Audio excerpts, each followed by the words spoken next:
हमारा एक्सरसाइज 1.3 का fourth question है। Starting from -1 into 5 right various product showing some pattern to show -1 into -1 equal to 1।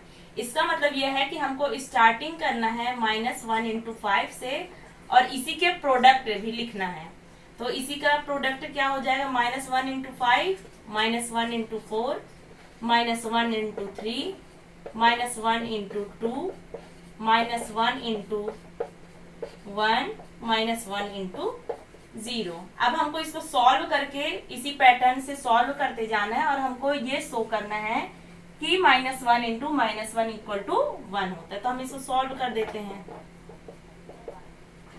-1 में 5 का into करेंगे तो 5 1 जा 5, माइनस का साइन है।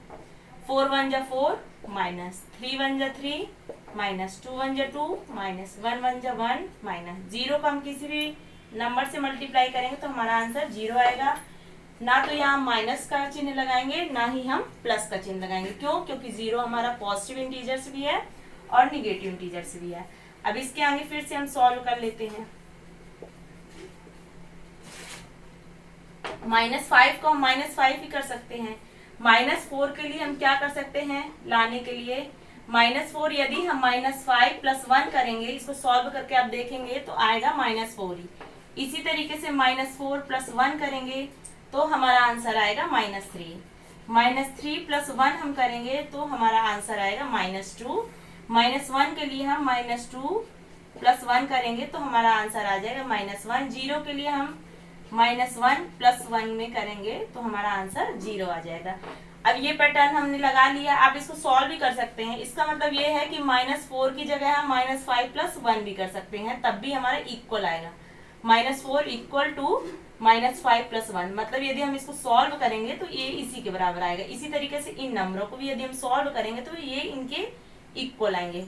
तो सो हम कह सकते हैं कि -1 into -1 इक्वल टू हमारा क्या होता है, -1 की जगह हम 0 भी लिख सकते हैं। क्यों? क्योंकि उसकी वैल्यू 0 आई है।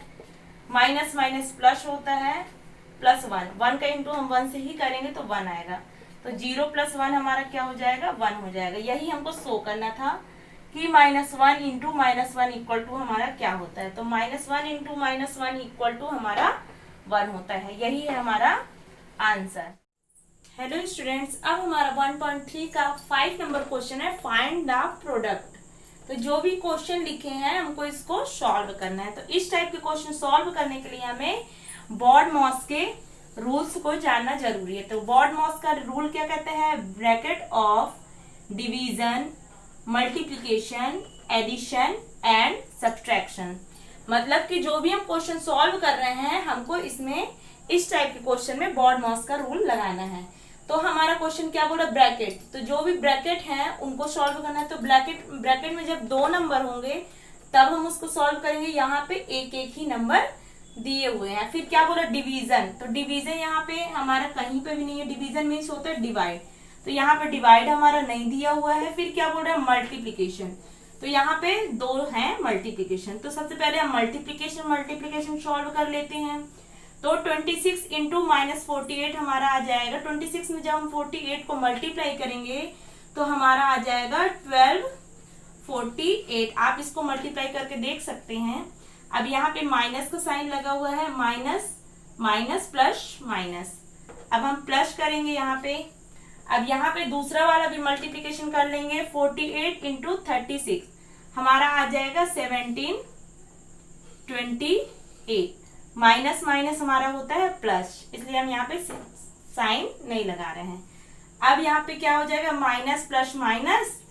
1728 बड़ा है इसलिए हम इसको 1728 में 1248 को माइनस कर लेते हैं। 8 में 8 गए 0, 12 में 4 गए 8, 6 में 2 गए 4, 1 में 1 गए 0। ओके, तो हमारा आंसर आ गया 480। प्लस वाला वैल्यू बड़ी है, प्लस वाली वैल्यू बड़ी है, इसलिए हमारा आंसर प्लस में है। ये है हमारा आंसर। हमारा 6th नंबर का क्वेश्चन है, a certain freezing process requires that room temperatures be lowered from 40 degree Celsius at the rate of 5 degree Celsius every hours. What will be the room temperature 10 hours after the process begins. इसका means यह है कि जो room temperature है हमारा क्या है, starting का 40 degree Celsius room temperature. Okay, room temperature है हमारा अभी 40 degree Celsius at the rate of 5 degree Celsius every hours. जो 5 डिग्री सेल्सियस है वो बार बार हमारा 1 घंटे में, एवरी आवर्स मतलब हर 1 घंटे में वो लोअर होता जाता है। क्या होता जाता है, घटता जाता है। तो एवरी आवर्स रूम टेम्परेचर, तो जो हमारा रूम टेम्परेचर है वो हर 1 घंटे में कितना घट रहा है, 5 डिग्री सेल्सियस। ओके, अब हमारा क्वेश्चन आगे क्या कह रहा है, what will be the room temperature 10 hours after the process begins. तो हमारी बताना है कि 10 घंटे के बाद रूम का टेम्परेचर कितना हो जाएगा शुरुआत के टेम्परेचर से, बिगिन से, जब से शुरू हुआ था टेम्परेचर, तो हमारा 10 घंटे बाद टेम्परेचर क्या हो जाएगा। तो 5 डिग्री सेल्सियस हर 1 घंटे में बढ़ रहा है, एवरी आवर्स मतलब हर 1 घंटे में रूम का टेम्परेचर कितना बढ़ रहा है, 5 डिग्री सेल्सियस। तो 10 घंटे में रूम का टेम्परेचर कितना हो जाएगा, temperature of room,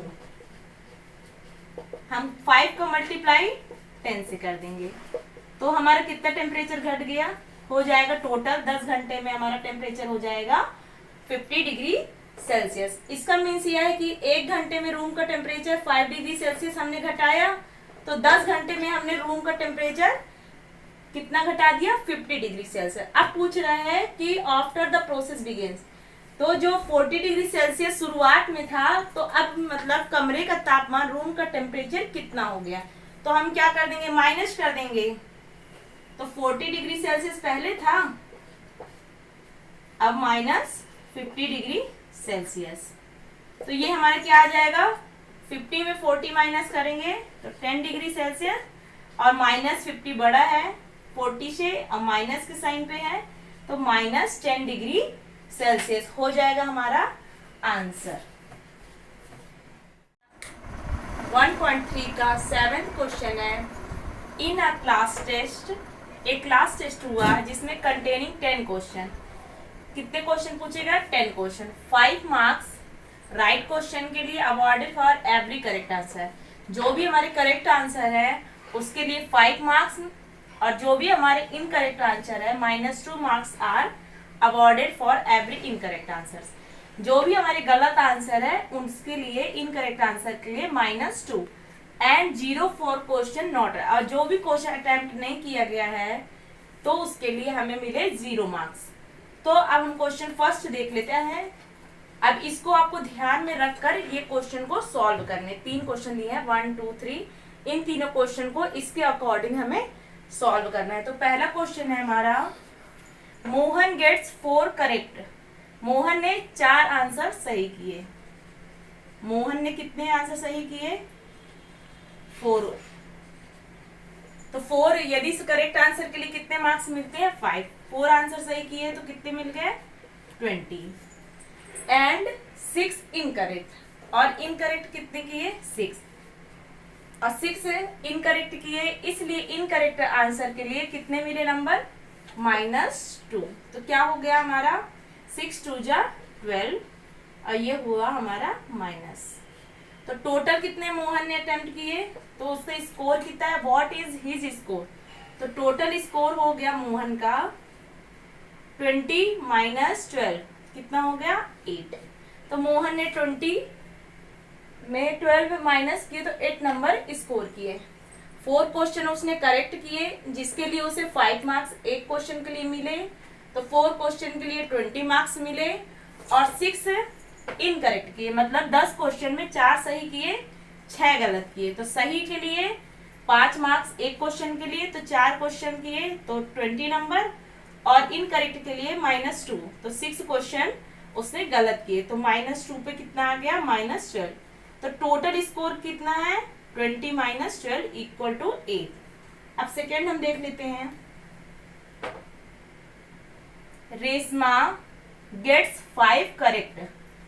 and 5 incorrect. मतलब कि रेशमा ने 5 आंसर, 10 क्वेश्चन हुए टोटल, 10 क्वेश्चन में 5 सही किए, 5 गलत किए। तो सही क्वेश्चन के लिए कितने मार्क्स मिलते हैं? 5। एक क्वेश्चन के लिए 5, तो 5 क्वेश्चन के लिए कितना हो जाएगा? 5 5 25। और इनकरेक्ट कितने किए? 5 और 5 करेक्ट किए। तो इनकरेक्ट नंबर के लिए हमें कितना मार्क्स मिला रेशमा को? -2। 5 2 10, तो कितना हो जाएगा? -10। तो 25 में हम 10 माइनस करेंगे तो हमारा आ जाएगा यहाँ पे 15। माइनस का साइन नहीं होगा क्योंकि यहाँ पे 25 -10 से बड़ा है। इसी तरीके से थर्ड नंबर है हमारा, Heena gets 2 correct and 5 incorrect answer of 7 question see attempt, what is her score. अब उसका स्कोर कितना हो जाएगा? रेशमा का स्कोर हो गया था 15। अब हमको हीना का स्कोर बताना है। तो हीना ने 10 क्वेश्चन में सिर्फ 7 क्वेश्चन को अटेम्प्ट किया, जिसमें से 2 क्वेश्चन उसने सही किए और 5 क्वेश्चन उसने गलत किए। तो सही क्वेश्चन के लिए 5 मार्क्स मिलते हैं और गलत क्वेश्चन के लिए -2 मार्क्स मिलते हैं। तो 5 2 10 और 5 2 10, माइनस है यहाँ पे, -2 है। 10 में 10 गए 0। तो व्हाट इज हर स्कोर्स, तो हीना का स्कोर कितना हो गया? हीना का स्कोर हो गया 0, क्योंकि उसने 10 करेक्ट भी किए और 10 नंबर इनकरेक्ट पाए। तो उसका आंसर टोटल आ गया 0। यही हमारा आंसर।